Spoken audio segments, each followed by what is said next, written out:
दो शनाख्ती कार्ड और पासपोर्ट रखने वालों के लिए एमनेस्टी का ऐलान। एक कार्ड और पासपोर्ट किसी कानूनी कार्रवाई के बगैर ख़त्म कराने की सहूलत। ये सहूलत मुजरिमों को हासिल नहीं होगी, ज़राए वज़ारत दाखिला का ये बताना है। मज़ीद जान लेते हैं कमरुल मुनव्वर से। जी कमर।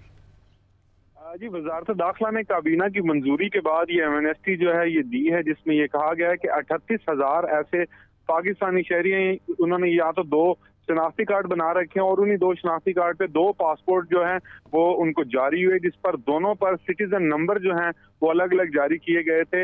अब उनके लिए एमनेस्टी का ऐलान किया जा रहा है और कहा यह जा रहा है कि वो अगर एक रिटेन करना चाहें तो एक पासपोर्ट रख के दूसरे को वो जो पासपोर्ट ऑफिस है उसको वापस कर दें, तो उनका एक पासपोर्ट को लीगल करार दे दिया जाएगा। 38,000 ये ऐसे लोगों की शनाख्त जो है वो नादरा और पासपोर्ट ऑफिस ने मिलकर की है कि ये तमाम लोग जो हैं उन्होंने डुप पासपोर्ट जो हैं वो बनवाए हुए हैं और इसके लिए अब एमनेस्टी का ऐलान किया जा रहा है।